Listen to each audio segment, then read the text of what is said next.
was 2027. Advances in biotechnology were helping people improve their physical and mental abilities to an amazing degree. Provided, of course, they had enough money. A new breed of people was emerging, half human, half machine. And in Detroit, at least, not everyone was happy to see it. I'd just landed a job as head of security at Sarif Industries, a cutting-edge biotech firm. David Sarif himself handpicked me for the job, said he needed me to keep his people safe. My ex, Megan Reed, was one of them. Brilliant neuroscientist, Megan had found a way to make augmentation safe and affordable for everyone. All she had to do was present her research to Congress. But the night before her big meeting, my security measures failed. A team of Black Op mercenaries stormed into Sarif headquarters, massacring everyone in sight. 3 of the mercs were heavily augmented walking tanks. Their mission? Take out Megan and her team. I tried to stop them, but their leader tossed me through a plate glass wall. Last thing I heard as his bullets slammed into my brain was Megan's dying scream. I should have died with her. Only I didn't. High-end military-grade enhancements saved my life. The best augmentation Sarif's money could buy. It took me half a year to get a feel for her. Should have taken longer. But 6 months into my recovery, Sarif Industries was attacked again. This time, by a radical group of pro-human purists. Violent, militant, and fanatically opposed to human augmentation. They claimed to be members of Humanity Front, a non-profit organization that wanted the UN to limit biotechnology research. The thugs broke into Sarif's factory and found machinists working overtime on a top-secret military augment called the Typhoon. Sarif sent me to retrieve it, and when I did, I found one of the so-called purists next to it, wired with cerebral implants, trying to download its classified specs. Obviously, something more was going on. The AUG killed himself before I could question him. Sarif ordered me to dig deeper, so with the help of Frank Pritchard, Sarif's head of cybersecurity, I did. Turns out a second hacker had been controlling the AUG's actions from somewhere off-site. Pritchard and I tracked his signal to a secret FEMA internment camp in Detroit. The Black Op mercenaries were there. The same mercs who'd left me for dead 6 months before. Figured they'd try again when they saw me. It wasn't so easy for them this time. I took out the tank named Barrett, even got him to give me a new lead. A penthouse apartment in China. Of course, we both knew it would be a trap in the end.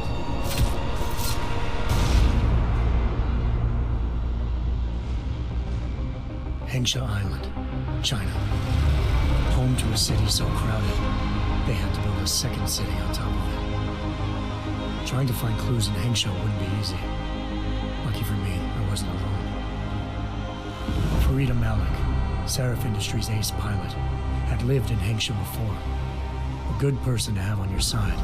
She knew enough about the place to get me around. Malik dropped me in the lower city, close to the penthouse Barrett had told me about. Bell Tower Associates, a private security firm under contract to the Chinese government, had agents tossing the suite when I arrived. Just not for the reason I'd been expecting. Turns out the man who lived there was a criminal hacker named Van Bruggen.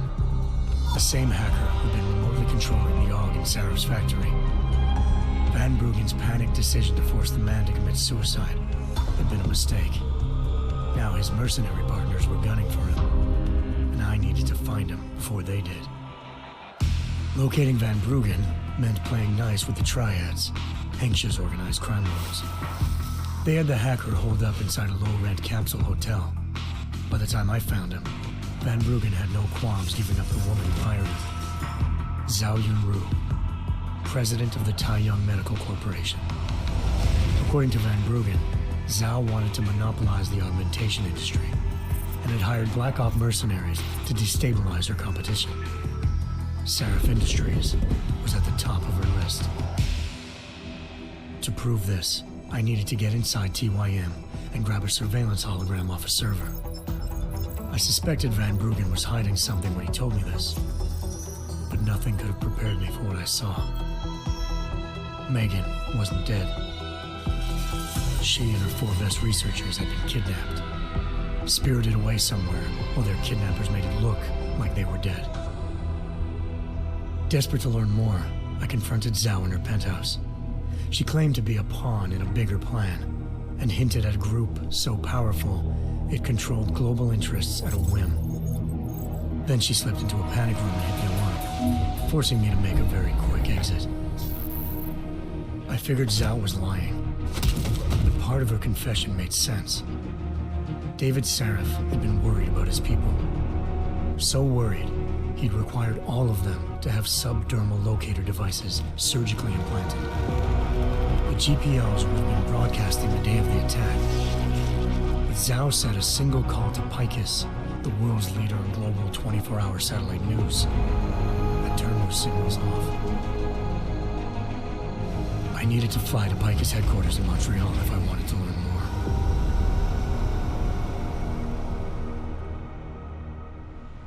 Eliza Cassan, Picus Communications' First Lady of News. Malik thought I was reaching when I told her Eliza was involved in this. The world's most famous news anchor, working with a mercenary hit squad. But when I confronted Cassan in her office, she freely admitted to jamming Detroit's satellites the night Megan's team had been taken. Said she's just been following her commands. I suspected she wanted to say more. But Black Op mercenaries showed up looking to shut us both down. And just like that, the Eliza I'd been talking to disappeared. The Mercs were led by an augmented killer I'd crossed paths with twice before. Fedorova, a woman who'd made silence her best friend. She waited for me to track Eliza's transmission to a secret server room underneath the Picus complex, then jumped me from behind. A deadly fight ensued. I made sure she never moved silently again.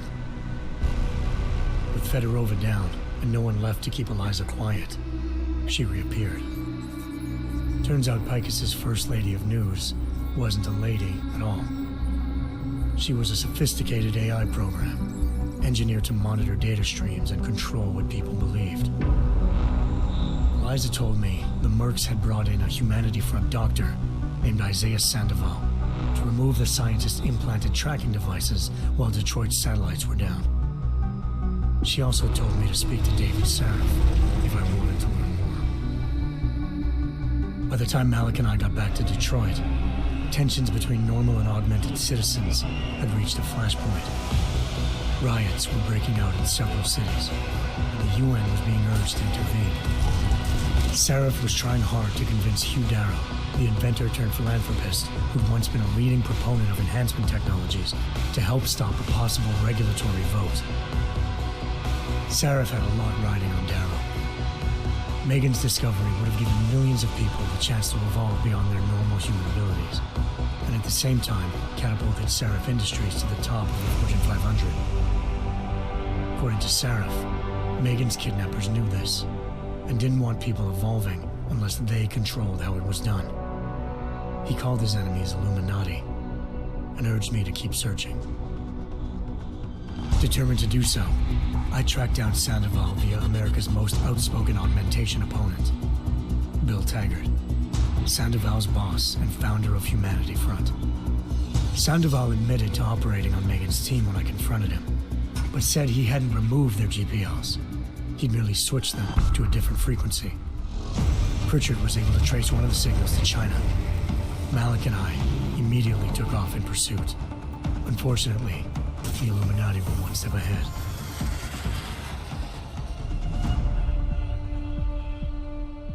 Ambushed. Shot out of the sky by Bell Tower Associates, seconds after entering Hengsha's airspace. Malik's piloting skills saved me.